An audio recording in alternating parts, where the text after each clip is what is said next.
Good morning সবাইকে। তো আজকে আমি খুব সকাল সকাল উঠে গেছি, এই কারণে উঠে গেছি কারণ আজকে আমার অনেক মাল ঢুকে গেছিলো। তো অনেক মাল যখন বাড়িতে চলে আসে আমার একদমই ঘুম হয় না, মানে ভোরের দিকে যদি একবার ঘুম ভেঙেও যায় আর একদমই ঘুম আসে না, মনে হয় যেন কখন সকাল হবে আর আমি কাজগুলো কমপ্লিট করব। তো দেখো আমি এখানে বাঁধছিলাম কিছু আংটি, আর আংটিগুলোর ডিজাইন খুবই সুন্দর, আমি তোমাদেরকে দেখাবো, দাঁড়াও। আর আংটিগুলো দেখো ঠিক এইভাবে তারে বাঁধতে হবে, আর বাঁধার পর উপরে একটুখানি মানে এই তারে আটটা করে, 8টা কি 9টা করে দিতে হবে। তো এই 8টা 9টা করে বাঁধার পর উপরে 1 বিঘে তার ছেড়ে দেব, যেটা কালারের অ্যাসিডের মধ্যে চোবানোর জন্য, মানে উপরে তারটা ঝুলিয়ে আর কি চোবাতে হবে, এই যে এইভাবে দেখো। আর আংটির ডিজাইনগুলোও দেখো খুব সুন্দর, এগুলো কুচো কুচো পাথরের, এটা কালার হলে খুবই সুন্দর দেখতে লাগবে। তো সবাইকে গুড মর্নিং, সকাল সকাল কাজ। তো অনেকে আমাকে মানে কমেন্টস করো যে এই কাজগুলো করতে চাই, এই কাজগুলো করতে চাই, কোথায় পাওয়া যায়।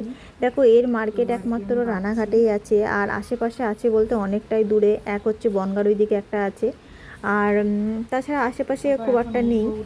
তো এই মালগুলো কারখানা থেকে আসে আমার কাছে, আর আমি আমার কাছে অনেক মানে মেয়েরা আছে যাদেরকে দিয়ে আমি কাজগুলো করাই। সুন্দর ডিজাইন দেখো, ঠিক আছে। তো আজকে এত পরিমাণে মাল ঢুকে গেছে, তো আর ভাবছি আজকে আমার দুপুর থেকে অতটা রান্না বাড়াও নেই, তো কি করব, আমি কিছু মাল বেঁধেই দিই। দেখো আংটিগুলো ডিজাইনগুলো খুব সুন্দর, এই যে কুচো কুচো স্টোনগুলো রয়েছে, এগুলো কালার করার পর যা শাইনি লাগবে, মানে কি বলবো, খুব সুন্দর লাগবে। আর ওইখানে কিছু কানের ছিল যেগুলো আমার আগেই বাঁধা কমপ্লিট হয়ে গেছে, তারপর আমি সংসারের কাজ করে নেব। এবার কিছুটা মাল বেঁধে নিয়েছি, আর এই দিকে দেখো আমার এই কথা বলা পুতুলটা ঘুমাচ্ছে, ঘুমালে যে মানে বাড়িটা এত চুপচাপ হয়ে যায় কি বলবো। আর ও যখন ঘুমায় না মনে হয় যেন কখন উঠবে কখন উঠবে, আর জেগে থাকলে আমি ওর উপরে বিরক্তি হয়ে যাই। অ্যাকচুয়ালি মনে হয় সব মায়েদের এরকমই হয়। তো আমার মেয়ে ভীষণ দুষ্টু হয়ে গেছে এখন, আগে ছোটোবেলায় প্রচণ্ড শান্ত ছিল, এখন যত দিন যাচ্ছে বড় হচ্ছে ও দুষ্টু হয়ে যাচ্ছে। তো যাই হোক, ও ঘুমাক, আর আমি আমার কিছু কাজ আছে যেগুলো সব করে নিই। তো আমি কাজগুলো করব। আজকে প্রচুর বাসন হয়েছে, তো বাসন টাসনগুলো মেজে নেব। আর এই দিকে এই যে মাল কিছুটা বেঁধে রেখেছি, আরও কিছুটা পরে, আর যে বেঁধেছি কিছু, আর কিছু মাল এখনো আছে যেগুলো আমি কাজ টাজ করার পরে করব। আর কি যে মেয়ে তা হয়তো উঠে যাবে, ওই জন্য আমি ঝটপট কাজ সেরে আছি। আর দেখো কত বাসন হয়েছে, এই বাসনগুলো মাজতে মাজতে আমার মানে 1-1.5 ঘন্টা লেগে যাবে। আমি জানি না যারা কাজ করে বাড়িতে, যেসব মেয়েদেরকে রাখা হয় কাজের জন্য, তারা গাদা গাদা বাসন 10 মিনিটে কি করে মেজে দেয় আমি বুঝতে পারি না, কিন্তু আমার প্রচুর মানে টাইম লেগে যায়। তো আজকে ভেবেছিলাম যে আজকে একটু চুলের করবো, টক দই দেবো, এটা ওটা করবো, কিন্তু আজকে ওয়েদারটা এত বেশি মানে মনে হচ্ছে না কোনো রোদই উঠবে না। যাই হোক, আর এইদিকে আমার হাজবেন্ডের অফিসে যাওয়ার সময় হয়ে যাচ্ছে, আমি ওর জন্য টিফিন বানাতে চলে এসেছি। ওনার সবজি একদমই খেতে চায় না, তো এইভাবে ফ্রাই করে এর মধ্যে একটা ডিম দিয়ে ভেজে, মানে fried rice, mix fried rice যেমন হয় ওরকম টাইপের একটা করে দিলে ও খেয়ে নেয়। আর আমি সকালবেলা যে সিদ্ধ ভাত বসাই, ওখান থেকে ভাত তুলে নিয়ে এই ভাতটা মানে ফ্রাইড রাইস মতো এটা করে দিই, তো তাড়াতাড়ি হয়ে যায়, সমস্যা হয় না। আর এইদিকে আমার ও বাইরে এসেছিল, আর ওখান দিয়ে একটা বেড়াল যাচ্ছিল, ও আনমন হয়ে দেখছিল সেই বেড়ালটা। এ বাবা, ছি ছি ছি ছি ছি। ও যেহেতু উঠে গেছে আমার কাজ করতে এবারে একটু সমস্যাই হবে। আর আমার শাশুড়ি আজকে বাড়িতে নেই, কারণ উনি খুব ঝটপট হয়। ওনার ক্যান্সারের পেশেন্ট, ওনার যে ভাতটা করা হয় সেটাই, আর চেকআপ থাকে, তো উনি চেকআপ করতেই গেছে।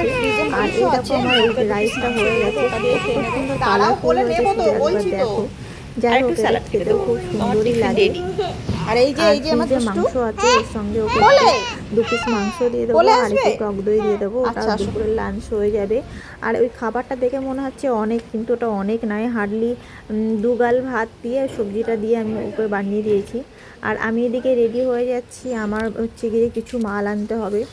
তো মাল বলতে কালার মাল, দেখো এই মালগুলো আবার চলে আসছে, এর মধ্যে আংটি ফাংটি সবই আছে, এগুলো আবার ছাড়িয়ে টাড়িয়ে আবার কাউন্ট করে দিয়ে দিতে হবে। তো আর একটা জায়গায় এসেছিলাম আমি, সেই দাদাটার জন্য অপেক্ষা করছিলাম, উনি ওখানে ছিল না, তো দেখো কি বাবা, এখানে আর একটু হলেই মেরে দিত, মানে কি বলবো, আমার তো এক্ষুনি মেরে দিত।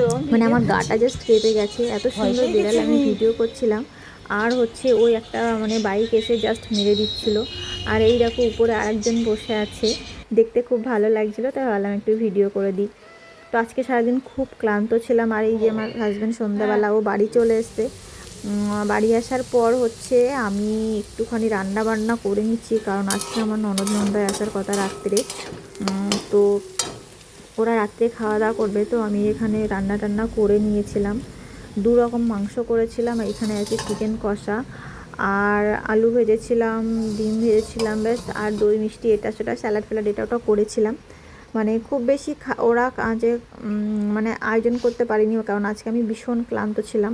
আর দেখো এই যে মালগুলো চলে এসছে, এইগুলো রাত্রে আবার পরে এসছে। যে মালগুলো ব্যাগে দেখেছিলে সেগুলো না, এইগুলো আরও মাল এসছে পরে। আমাকে বলছিল আসবে, তা আমি তো ছাড়তে পারলাম না। সব ডিজাইন একটু আলাদা করে ছাড়তে হবে। বললাম না আজকে প্রচণ্ড কাজের চাপ গেছে, শরীর একদমই মানে ক্লান্ত হয়ে গেছে। তো এই মালগুলো আমি আগে সবাইকে ছেড়ে দিই, এইগুলো যত তাড়াতাড়ি ছাড়বো তত তাড়াতাড়ি আমার ওইদিকে মাল রেডি হবে। তো এইগুলো ছেড়ে দিয়ে আমি এখন চলে যাব রান্নাঘরে, কারণ রান্নাঘরে সবার ওদের জন্য খাবার বেড়েছি। এই যে গরম গরম খাবার সব ভাত করেছি।